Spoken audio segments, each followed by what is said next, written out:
계속해서 여호수아 말씀을 보는데요. 오늘은 여호수아 말씀 이제 보는 것을 마지막으로 하겠습니다. 이제 여호수아 강의 13번째인데요. 여호수아 강의 13번째면서 영상 예배 2번째입니다. 지난 주간에 이제 우리들이 처음 영상 예배를 드리면서 뭔가 좀 어색하고 불편했는데 오늘 이제 2번째로 드니까 지난 주보다는 좀 낫습니다. 좀 나아도 여전히 어색하고 좀 불편한 것이 있지만 또 이런 경험들을 통하여서 우리가 흩어져서 각 처소에서 하나님께 예배드리는 그 의미, 그리고 예배의 본질적 의미를 다시 생각해보는 중요한 계기가 되기를 바랍니다. 어떤 예배든지 장소와 형편과 상황은 다르지만 어떤 예배든지 예배의 본질은 똑같습니다. 그 예배를 통하여서 하나님께 영광을 돌리고 하나님을 만나고 하나님을 만남으로 우리 삶이 변화되고 회복되는 그 예배의 본질은 똑같습니다. 오늘도 우리들이 이 영상 예배를 통하여서 똑같이 하나님께 영광 돌리고 여러분들의 삶이 회복되기를 간절히 바랍니다. 자, 이 여호수아 마지막 강해를 하면서 여호수아 1장부터 지금까지 있었던 내용을 아주 간략하게 정리하면은 이렇게 됩니다. 자, 전반부에는 여호수아와 이스라엘 백성들이 가나안 땅에 들어가서 그 땅을 정복했고 후반부에는 정복한 그 땅을 기업으로 나눕니다. 우리가 지난 한 5주 동안 그 기업으로 나누는 것을 살펴봤습니다. 다시 한 번 더 정리하자면은 그 12지파들이 요단강 동쪽 서쪽을 어떻게 차지하는가 그 방법, 위치들을 좀 살펴보았고요. 그 다음에는 특별히 갈렙, 여호수아와 함께 정말 수고하고 충성했던 갈렙이 헤브론 땅을 차지하는 것을 보았고, 그리고 이제 레위와 그 지파들이 48개의 성읍에서 흩어지는 그 의미를 보았고 도피성을 봤고, 지난 주간에는 우리 므낫세 지파에 있었던 슬로보앗이라는 사람의 5명의 딸들이 기업으로 받는 것까지 살펴봤습니다. 자, 이렇게 해서 이제 땅을 정복하고 정복한 땅을 분배하는 것까지 다 마쳤습니다. 그리고 이 마지막으로 여호수아를 마치기 전에 여호수아가 이제 이스라엘 백성들에게 고별 설교를 합니다. 그게 여호수아 23장, 24장인데요.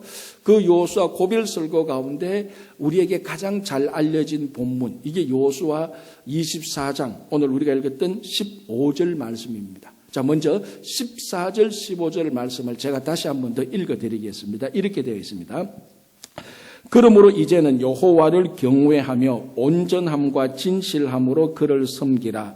너희의 조상들이 강 저쪽과 애굽에서 섬기던 신들을 치워버리고 여호와만 섬기라. 만일 여호와를 섬기는 것이 너희에게 좋지 않게 보이거든 너희 조상들이 강 저쪽에서 섬기던 신들이든지 또는 너희가 거주하는 땅에 있는 아모리 족속의 신들이든지 너희가 섬길 자를 오늘 택하라. 오직 나와 내 집은 여호와를 섬기겠노라. 자, 이 말씀 아마 여러분 가정에 이 여호수아 24장 15절 말씀을 표구로 해서 가정 거실이나 방에 걸어 놓으신 분들도 아마 있을 겁니다. 그만큼 여호수아 24장 15절 이 말씀은 우리들에게 잘 알려져 있습니다. 한마디로 말하자면 이거죠. 여호수아가 오직 나와 내 집은 여호와만 섬기겠노라라는 신앙의 선택 그리고 결단을 말하는 것입니다. 자, 이 여호수아가 오직 나와 내 집은 여호와를 섬기겠노라는 이 선택과 결단의 말씀이 이 여호수아 전체를 통해서 여호수아가 언제 말했는지 이 타이밍이 좀 중요합니다. 자, 타이밍이 언제입니까? 이스라엘 백성들이 땅을 기업으로 다 분배받고 난 다음에 분배받은 땅에서 이제 살기 시작하는 그 시점, 이제 막 진짜 가나안 땅에서 살기 시작하는 그 시점, 1세대가 지나가고 2세대가 정복하고 정복한 땅을 분배받아서 살기 시작하는 그 시점, 여호수아로서는 고별 설교지만은 그 땅에서 살기 시작하는 2세대 사람들에게는 처음 듣는 시작하는 설교이기도 합니다. 자, 땅을 기업으로 분배받았습니다. 이걸 우리가 5주간에 살펴봤습니다. 그러니까 어떤 분들은 이렇게 오해할 수 있습니다. 이 땅을 분배받았다 그러면은, 야, 이거 우리가 가나안 땅을 부동산으로 받았구나라고 생각할 수 있습니다. 사실 그 말이 틀린 말이 아닙니다. 이스라엘 백성들이 땅을 기업으로 분배받은 것은 그 가나안 부동산을 기업으로 분배받은 게 맞습니다. 틀린 말이 아니죠. 그러나 우리가 흔히 부동산이라고 말을 할 때는, 땅을 보통 부동산이라고 말하는데, 부동산이라고 말을 할 때는 거기에는 어떤 신앙의 가치나 신앙의 의미가 있는 땅이 아닙니다. 즉 다시 말하자면 이스라엘 백성들이 가나안 땅을 부동산, 즉 신앙의 의미나 가치가 없는 단순히 땅만을 하나님으로부터 기업으로 받은 것이 아니라 가나안 땅을 부동산이 아닌 약속의 땅으로 기업으로 받은 것입니다. 아니, 목사님 그게 그거지요. 물론 그게 맞을 수도 있지만은 본질적으로 완전히 다릅니다. 이 가나안 땅을 부동산으로 하나님께서 이스라엘 백성들이 준 게 아니고 약속의 땅으로 준 것입니다. 다시 정리하자면 부동산에는 하나님을 섬기는 땅이 아닙니다. 그 부동산에 살면서 하나님 섬기지 않아도 됩니다. 그냥 세상 사람들하고 똑같이 살아도 됩니다. 그러나 약속의 땅이라고 말을 할 때는 똑같은 땅이지만 부동산이 아니고 약속의 땅이라고 말할 때는 거기에는 반드시 하나님을 섬기는 것이 포함되어져야 됩니다. 이렇게도 말할 수 있죠. 부동산에서 하나님을 섬기면 그 땅은 약속의 땅이 되는 겁니다. 약속의 땅인데도 그 땅을 하나님을 섬기지 않으면 그냥 부동산이 되어버리는 것입니다. 자, 오늘 이스라엘 백성들이 기업으로 받은 땅에서 살기 시작합니다. 이 땅이 부동산이 될지 약속의 땅이 될지 이스라엘 백성들이 하나님을 섬기면 약속의 땅이 되는 것이고 하나님을 섬기지 않으면 그냥 부동산이 되는 것입니다. 하나님께서 이스라엘 백성들을 가나안으로 인도하신 목적은 부동산을 많이 주고 그 많은 부동산에서 다른 백성, 이방 백성들보다 더 잘 먹고 더 잘 살기 위하여서 인도하신 것이 아닙니다. 하나님께서 이스라엘 백성들을 인도한 것은 약속의 땅에서 살면서 하나님을 섬기라고 인도한 것입니다. 마찬가지로 하나님께서 우리를 미국으로 인도하셨습니다. 하나님께서 우리를 미국으로 인도하신 목적은 많은 부동산을 차지하고 그 많은 부동산 가운데서 떵떵거리며 잘 먹고 잘 살고 출세하고 성공하려고 우리를 미국으로 인도하신 것이 아닙니다. 하나님께서 우리 이민자들 한 사람 한 사람을 미국으로 인도하신 이 땅은 부동산이 아니고 여전히 약속의 땅입니다. 그래서 우리가 이 땅, 이 미국 땅에서 살 때 이 땅은 이제 부동산이 아닌 약속의 땅, 그렇게 이 땅이 약속의 땅이 되기 위해서는 하나님을 섬겨야 되는 것입니다. 그래서 여호수아가 이스라엘 백성들에게 땅을 기업으로 다 분배하고 난 다음에 이 땅이 다른 이방 민족들이 살고 있는 똑같은 부동산이 아닌 오직 하나님을 섬길 수 있는 약속의 땅이 되게 하기 위하여서 너희는 오늘날 섬길 자를 택하라라고 말을 하는 것입니다. 그래서 여호와를 택하고 섬기게 될 때 그 땅은 약속의 땅입니다. 오늘도 우리들이 살고 있는 땅이 어디든지 그 땅이 내 소유든지 렌트든지 그것은 두 번째로 중요합니다. 내가 거주하고 있는 이곳이 하나님을 섬길 때 이곳은 약속의 땅이 되는 것입니다. 하나님께서 우리를 부동산이 아닌 아메리카 드림만 이루는 것이 아닌 약속의 땅으로 인도하셨고 하나님 나라를 위해서 우리를 인도해 주신 것입니다. 자, 이제 하나님께서 여호수아를 통해서 이스라엘 백성들에게 섬길 자를 택하라라고 선택과 결단을 이스라엘 백성들 앞에 내어놓습니다. 그게 오늘 제가 읽어드렸던 여호수아 24장 14절 15절입니다. 자, 이것을 우리가 좀 쉽게 이렇게 바꾸어 볼 수도 있습니다. 14절 15절을 하나님께서 여호수아를 통해서 이스라엘 백성들에게 문제를 내는 것으로 바꿀 수도 있다는 것입니다. 이렇게 해보죠. 자, 이스라엘 백성들에게 앞으로 이스라엘 백성들이 여러분들이 선택할 신들을 선택하십시오. 그래서 14절 15절을 보면은 1번 신, 강 저쪽에서 너희 조상들이 섬기던 신, 2번 애굽의 신들, 3번 아모리 사람들이 섬기는 신들, 4번 여호와 하나님. 좀 더 설명을 하자면 이렇게 되죠. 이 문제를 좀 더 설명하자면 1번 강 저쪽에서 섬기던 신들은 여기서 말하는 강 저쪽은 요단강 저쪽이죠. 그러니까 요단강 저쪽을 말하는 겁니다. 요단강 저쪽이 아니고 요단강 저쪽, 즉 바벨론 땅을 말하는 거죠. 메소포타미아 지역.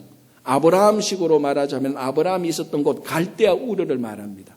아브라함이 있었던 갈대아 우르, 바벨론 땅. 그 땅에서 너희 조상들이 한때 섬겼던 그 바벨론 신을 섬기든지 1번, 2번 애굽 신들을 섬기든지. 애굽 신들이야 뭐 이스라엘 백성들이 400년 동안 거기서 살았기 때문에 애굽 신들에 대해서는 도통합니다. 애굽 신들 가운데 여러 종류의 신들이 있는데 태양신을 중심으로 해서 각종 신들이 있습니다. 나일 강신도 있고 메뚜기 신도 있고 뱀신도 있고 뭐 개구리 신도 있고 온갖 종류의 신들이 다 있습니다. 자, 그런 신들을 섬기든지 2번.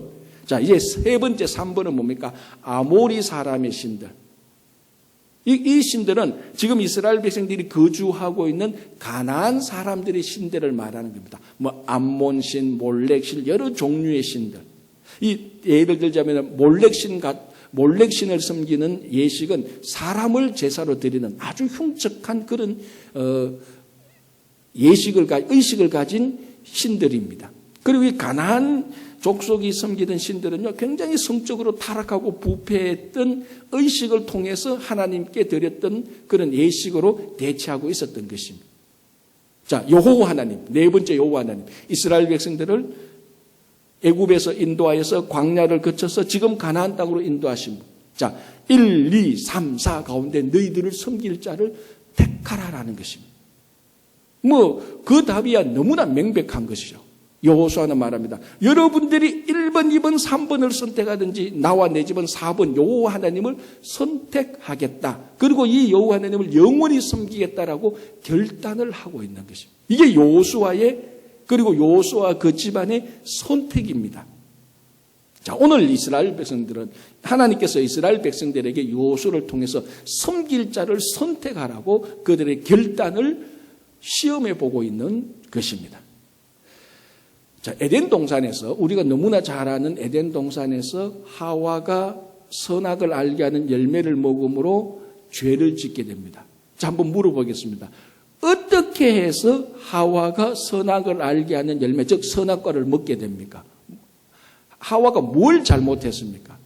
하와는 사탄에게 속았습니다.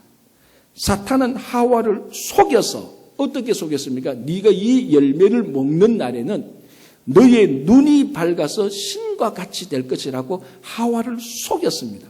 하와는 사탄에게 속임을 당해서 선악과를 먹는 죄를 지었습니다.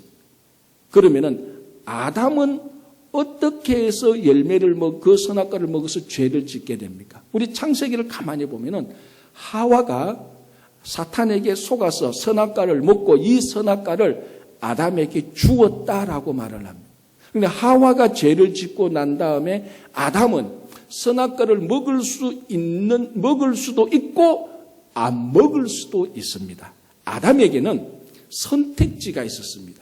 선악과를 먹든지 안 먹든지 둘 중에 하나의 선택지가 있었는데 불행하게도 아담은 하나님을 선택하는 것 대신에 하와를 선택했습니다. 하나님께서는 분명히 아담에게 말했습니다. 이 열매를 먹는 날에는 너가 반드시 죽을 것이다. 하나님은 아담에게 열매를 먹지 말라고 명령하셨습니다. 그런데 하와가 아담의 배우자 되는 하와가 자기가 열매를 먹고 남편에게 먹으라고 주었습니다. 아담은 하와가 열매를 먹으라는 그 권면 또는 먹으라고 말하는 강제 이걸 선택하든지 아니면 그 열매를 먹는 날에는 죽으리라고 명령했던 하나님을 선택하든지 아담은 둘 중에 하나를 선택해야 하는데 불행하게도 아담은 하나님 대신에 하와를 잘못 선택함으로 말미암아 선악과를 먹게 되는 죄를 지었게 되었습니다.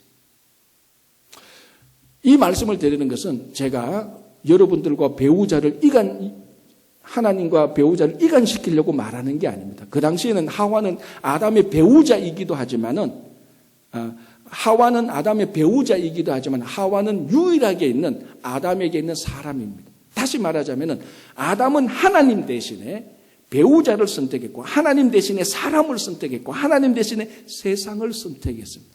아담은 잘못 선택하여서 죄를 지었습니다. 그래서 이 아담의 잘못된 선택을 뒤집어 엎어야 됩니다. 아담의 잘못된 선택을 고쳐야 됩니다. 그게 바로 여호수아가 선택한 것입니다. 여호수아는 오직 나와 내 집은 여호와를 섬기겠노라라고 여호와만 섬기겠다고 선택하고 결단을 한 것입니다. 이 여호수아의 선택은 잘못된 아담의 선택을 뒤집어 엎어버린 것입니다. 잘못된 아담의 선택을 고쳐준 것입니다. 여러분, 우리의 삶을 보면은 매 순간순간이 사실은 선택입니다. 전부 다 선택입니다. 아침에 일어나서 하루 살아가는데 얼마나 많은 선택을 하는지 모릅니다. 운전을 하는 것에서부터 옷을 입는 것에서부터 심지어는 양발 신는 것에서부터 왼쪽부터 신어야 될지 오른쪽부터 신어야 될지 모든 게 선택입니다. 자, 여러분이 살아가는데 일상적인 삶 속에서 여러분 선택의 기준은 무엇입니까? 편리한 것? 운전할 때 내가 편하게 가는 것? 안전하게 가는 것? 내게 이익이 되는 것? 어떤 사람은 내 도덕과 양심? 어떤 사람은 내 경험? 어떤 사람은 내 인생의 가치관? 어떤 사람은 사회의 정의? 어떤 사람은 정말 거창한 인류의 평화? 아니면 내 개인의 행복?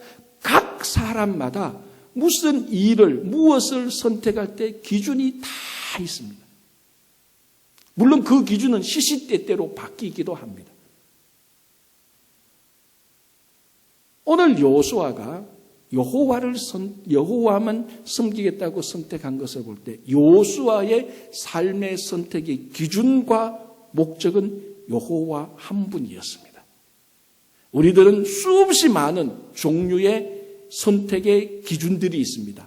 편한 거, 이익되는 거, 행복, 정의, 공의, 평화, 수없이 많은 종류의 선택의 기준과 목적이 있지만 여호수아는 딱 한 가지 기준과 목적이었습니다. 여호와 한 분이었습니다. 우리가 이 약속의 땅, 부동산이 아닌 이 약속의 땅, 우리에게 주어진 이 약속의 땅 미국에 살면서 우리가 해야 되는 일들은 바로 하나님을 선택하고 하나님을 기준으로 우리 삶의 모든 일을 선택하는 것입니다. 그래서 선택은 신앙의 본질이 될 수가 있는 것입니다. 무엇을 선택하느냐에 따라서 삶이 완전히 바뀌게 되는 것입니다. 여러분들이 무엇을 하든지 어디에 있든지 어떤 일을 하든지 선택의 기준에 있어서 하나님이 기준이 되고 하나님이 목적이 되기를 바랍니다. 자, 요한복음 15장 16절을 보면 예수님께서 제자들에게 이렇게 말씀하십니다.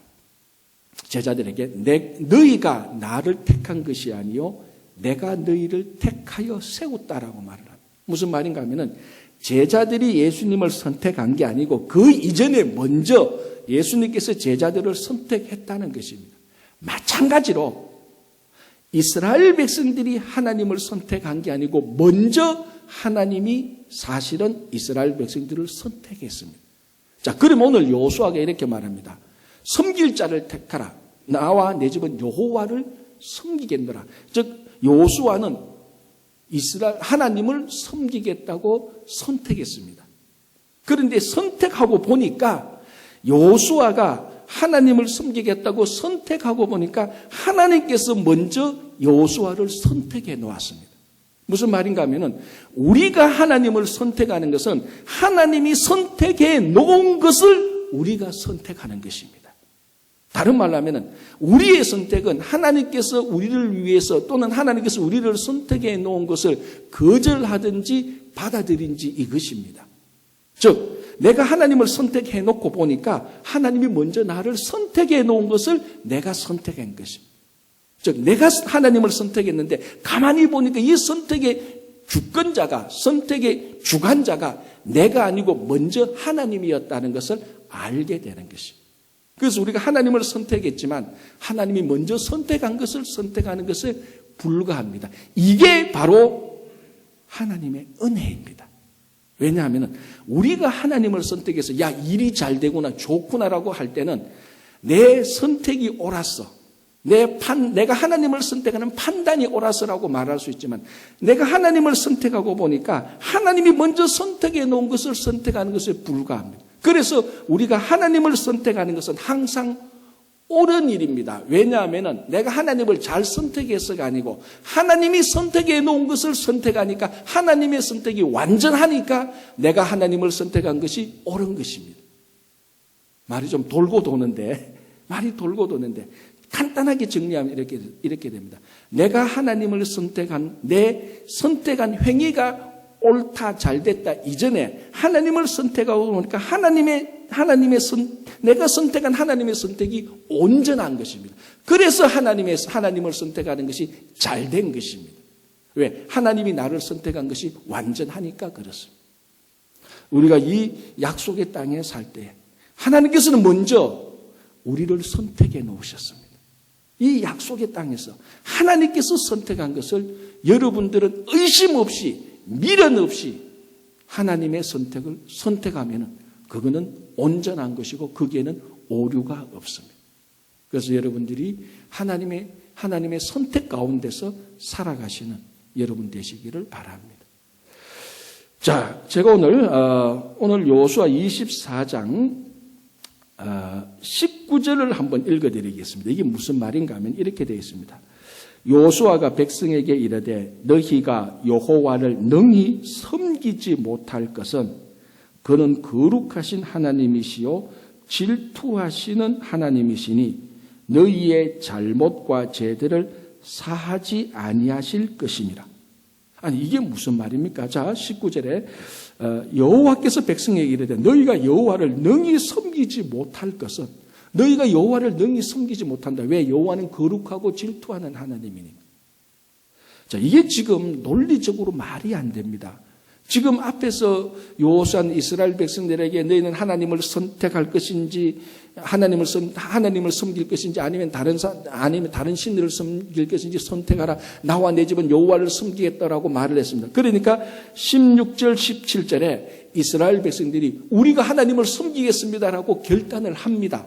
여호수아처럼 이스라엘 백성들도 하나님을 섬기려고 선택하고 결단을 합니다. 그 얘기를 듣고 여호수아가 자, 그럼 잘 됐습니다. 우리가 같이 다 하나님을 섬깁시다. 이렇게 말해야 이 논리가 되는데 말이 되는데 19절에서는 우리가 하나님을 섬기기로 선택하고 결단했습니다라고 말한 이스라엘 백성들에게 여호수아는 딱 정색하고 물러서서 너희가 하나님을 섬길 수 없어. 하나님은 거룩하신 하나님이고 질투하는 하나님이니까 너희가 여호와를 섬길 수 없어라고 영 딴판인 소리를 하고 있어요.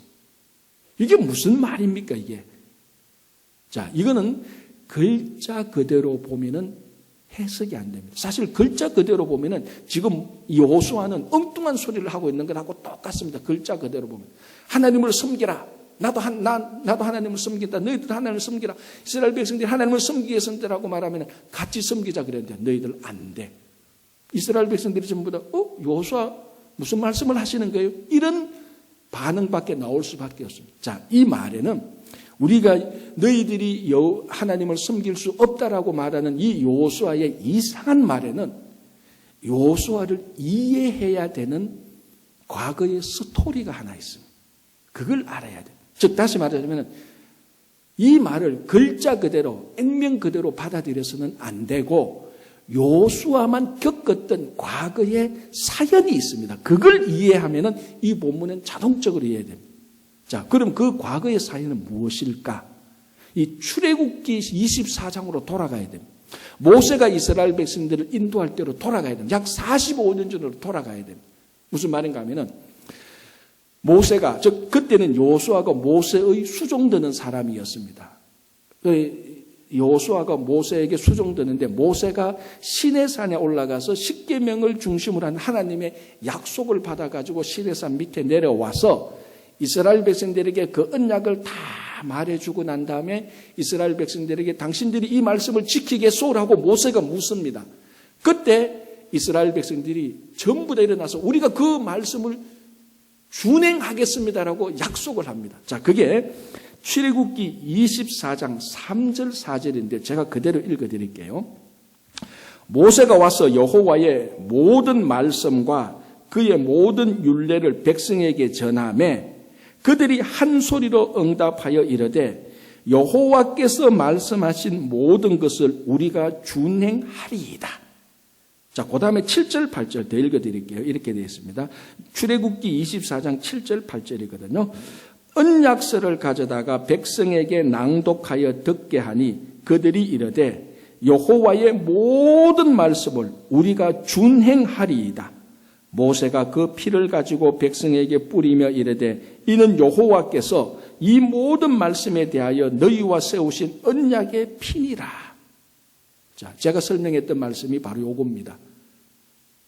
이스라엘 백성들이 하나님께서 모세를 통하여서 자기들에게 준 그 모든 율례를 가만히 듣고 모세가 말합니다. 이 말씀을 지키겠소라고 말하니까 이스라엘 백성들이 2번이나 우리가 그 말씀을 다 준행하겠습니다라고 만장일치로 자기들이 약속을 했습니다. 그래서 오늘 언약의 피로 약속을 했습니다. 그런데 이후로 광야 생활을 하면서 이스라엘 백성들이 자기들이 준행하겠다고 철석같이 약속했던 여호와의 말씀과 율례를 지켰습니까? 안 지켰잖아요. 금송아지 사건, 철저히 우상을 섬겼던 사건 아닙니까? 가나안 정탐 사건, 하나님께서 가나안 약속을 해줬던 가나안 땅을 약속의 땅이라고 해줬는데도 10명의 메뚜기 보고서를 듣고 하나님을 의심하고 약속을 믿지 않았습니다. 고라 일당의 반역 사건, 고라와 그 일당들이 이스라엘 백성들이 중요한 지도자 250명을 데리고 하나님의 대언자였던 모세와 아론을 반역했던 사건, 그리고 가데사에서 물이 없어서 하나님에게 원망하고 모세와 아론을 죽이려고 했던 사건들, 이 모든 것을 여호수아가 다 봤습니다. 여호수아는 1세대와 2세대를 같이 살았던 사람이잖아요.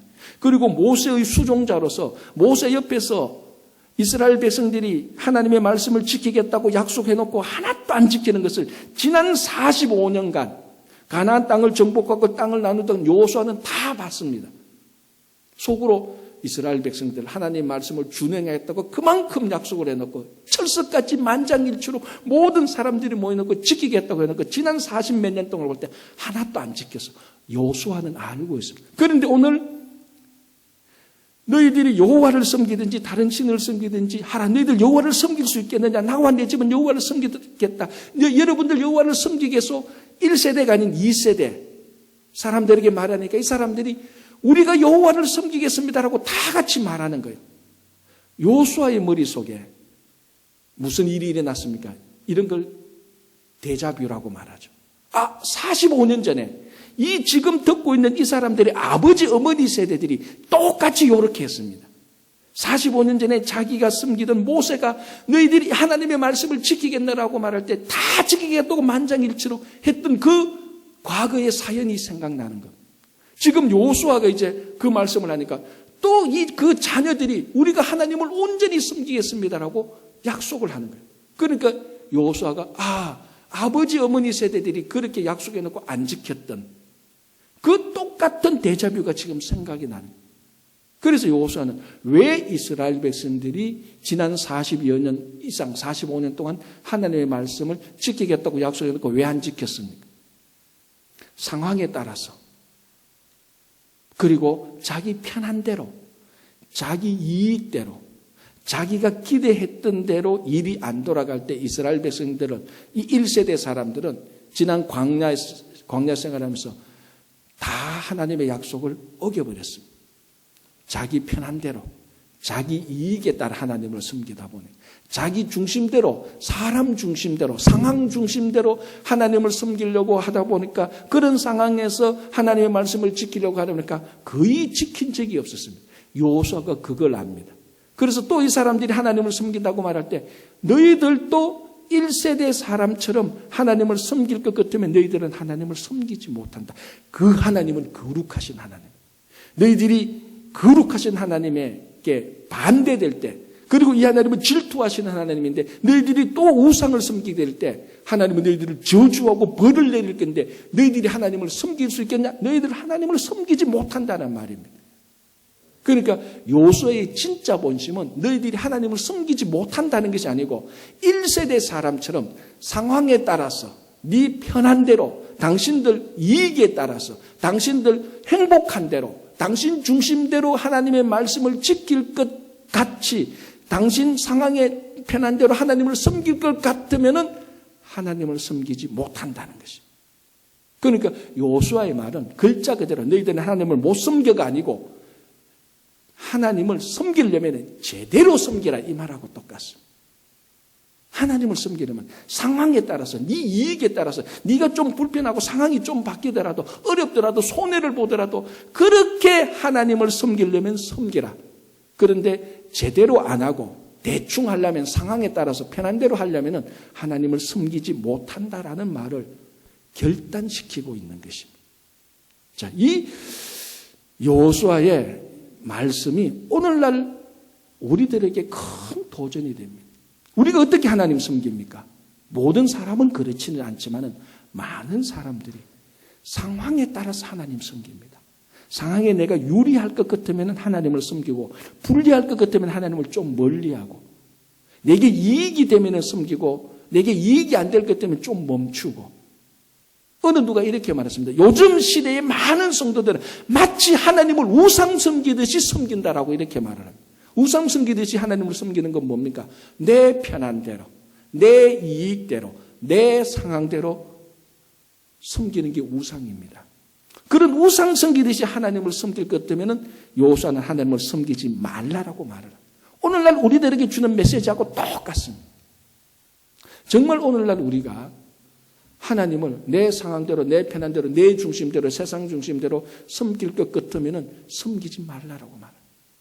다시 한번 우리가 이 메시지를 우리들에게 우리 삶에 적용시킬 때 정말 이제 우리가 이 약속의 땅에 살면서 부동산이 아닌 약속의 땅에 살면서 제대로 하나님을 섬겨라라는 그 메시지로 받아들이시기를 간절히 바랍니다.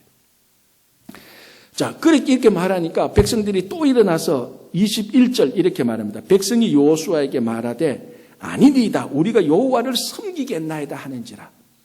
그러니까 너희들 하나님은 거룩하신 하나님이고 질투한 하나님인데 이런 하나님 너희들 못 섬긴다라고 말하니까 이스라엘 백성들이 아닙니다. 우리 섬길 수 있습니다. 우리 걱정하지 마십시오. 정말 우리가 여호와를 섬기겠습니다라고 결단하고 하나님을 선택하니까 여호수아가 마지막 이 고별 설교의 마지막 메시지를 주는데 그게 23절입니다. 제가 한번 읽어드릴게요. 이렇게 되어 있습니다. 여호수아가 이르되 그러면 이제 너희 중에 있는 이방신들을 치워버리고 너희의 마음을 이스라엘의 하나님 여호와께로 향하라. 이게 고별설교의 마지막 문장입니다. 마지막 메시지입니다. 이제 막 부동산이 아닌 약속의 땅에서 살기 시작하는 2세대 이스라엘 백성들에게 여호수아가 마지막으로 던진 메시지가 뭡니까? 너희들의 마음을 하나님께로 향하라. 마지막 문장 그리고 마침표를 딱 찍었어요. 애굽 땅에서부터 1세대부터 시작해서 애굽을 나와서 강야를 거치고 여호와를 정복하고 정복한 땅을 다 분배받고 모세를 이었던 여호수아의 고별 설교를 다 듣는 마지막 문장이 뭡니까? 23절 하반부. 너희의 마음을 이스라엘의 하나님 여호와께로 향하라라는 말입니다. 마음의 방향을 여호와께로 향하라라는 말입니다. 이게 히브리어로 카바라라는 말인데 이 카바라의 말의 원뜻은 방향을 말하는 것입니다. 너희들이 이 약속의 땅에 살 때에 앞으로 평생 동안 너희들의 마음을 하나님께로 향해 있어라. 너희들의 마음을 하나님께 고정해 놓아라라는 것이 여호와의 마지막 문장입니다.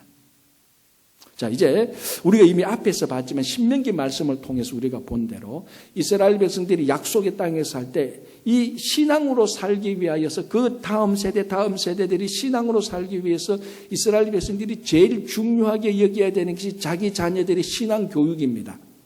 그래야 1세대는 1세대는 2세대는 신앙으로 살 수 있지만 3세대 4세대가 하나님 섬기고 신앙으로 살 수 있을지 없을지는 1세대 2세대들이 교육시킨 신앙 교육에 따라서 결정되는 것입니다.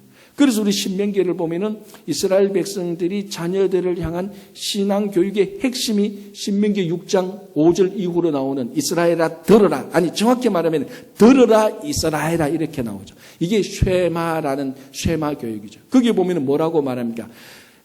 너희들은 이 자녀들에게 하나님의 말씀을 부지런히 가르치라. 이 자녀들이 집에 앉아 있을 때든지 길을 갈 때든지 누워 있을 때든지 일어날 때든지 항상 하나님의 말씀을 가르치라라고 말합니다. 그리고 뭐라고 말하면 이 말씀을 손목에 붙이고 미간에 붙이고 집 문설주와 바깥문에 붙여놔서 하나님의 말씀을 항상 가르치라라고 말을 합니다. 자, 이게 바로 이스라엘 백성들이 앞으로 약속의 땅에서 살아가는 다음 자녀들을 위한 신앙 교육인데요. 자, 여러분 한번 생각해 보십시오. 집에 있을 때든지 밖에 나가든지 누워 있을 때든지 일어날 때든지 늘 말씀을 가르치고, 그래서 이스라엘 백성들 우리가 그 뉴욕에서 많이 보잖아요. 보수적인 이스라엘 백성들 전통 복장을 입을 때 미간에 붙이고 손에 붙이고 이스라엘 그 유대인 집에 가면 집 앞에 그 붙여놓은 그 다들 있잖아요. 그래서 이스라엘 백성들은 어디를 가든지 하나님의 말씀을 보도록 되어 있습니다. 하나님의 말씀을 보고 그 하나님의 말씀을 눈으로 보는, 시각적으로 눈으로 보는 것을 통하여서 마음에 새겨서 자기 마음이 늘 하나님을 향하도록 하는 것입니다. 하나님의 말씀을 봄으로, 하나님의 말씀을 봄으로 하나님을 보는 것과 동일시해서 마음에 새기고 새긴 그 하나님의 말씀을 통해서 언제 어디서 무엇을 하든지 누구든지 하나님을 향하도록 고정시켜 놓는 것입니다. 그게 오늘 여호수아가 했던 말하고 똑같습니다. 너희의 마음을 이스라엘의 하나님 여호와께로 향하도록 하라. 부동산에 사는 사람은 자기들의 마음을 하나님께로 향하지 않아도 됩니다. 세상 사람들이니까요. 그러나 약속의 땅에 사는 사람들은 무엇을 하든지 어디를 하든지 마음을 하나님께로, 어떤 일이 생기든지 마음을 하나님께 딱 고정해놔야 돼요. 그 누가복음 우리 18장을 보면 예수님께서 직접 하신 기도에 대한 비유 가운데 바리새인과 세리의 기도 있지 않습니까? 두 사람이 성전뜰에 가서 기도하는 내용이 있잖아요. 바리새인이 자기 지난 일주일간 무엇을 했고, 그리고 저 죄인들과 자기 다르다는 것, 그 다른 사람들하고 다 같이 섞이면 자기가 부정해질까 싶어서 사람들로부터 물러서서 기도하는 그 바리새인. 그러나 세리는 누가복음을 보면 하늘을 우러러보지도 못하고 가슴을 치며 내가 죄인이라고 고백했던 그 세리의 기도. 예수님께서 비유로 말씀하셨는데 그 기도를 가만히 보면요, 예수님께서 세리의 기도를 칭찬하잖아요. 왜 세리의 기도를 칭찬하는 줄 압니까? 기도 내용이 중요한 게 아니고 기도의 방향이 중요했던 것입니다.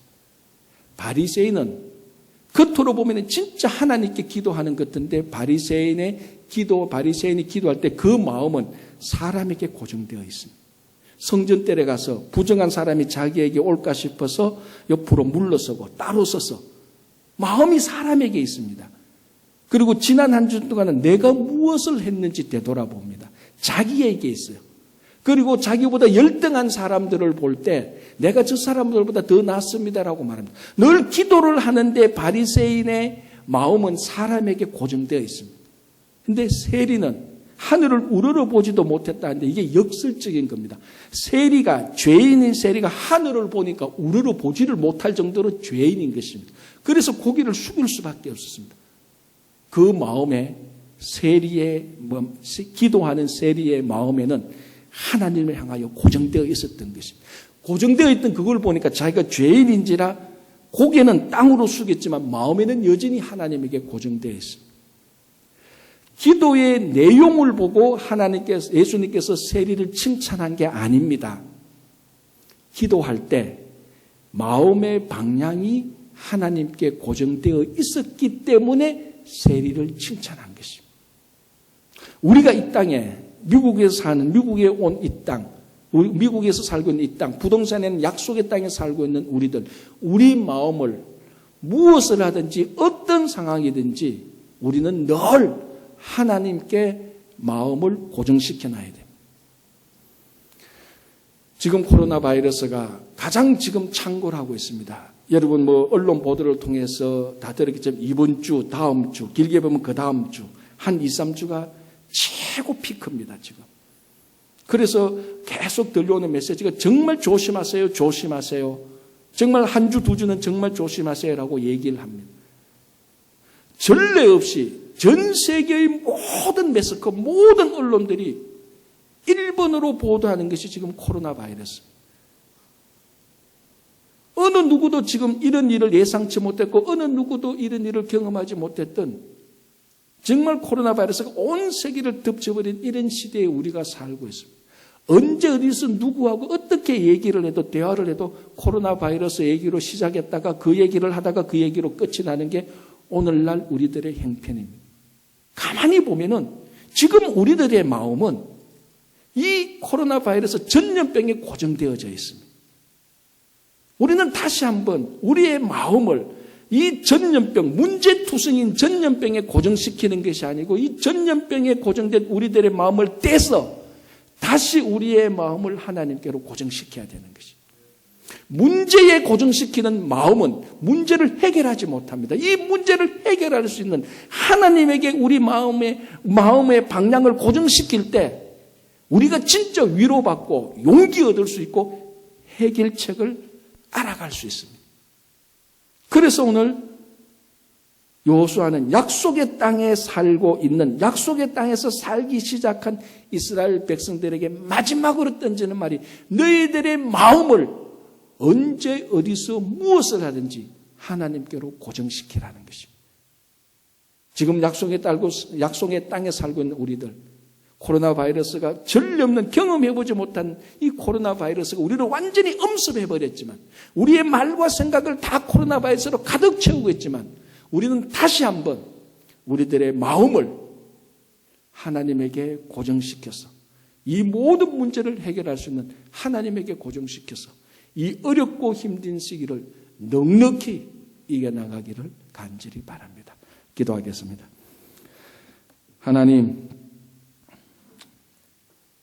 하나님께서 우리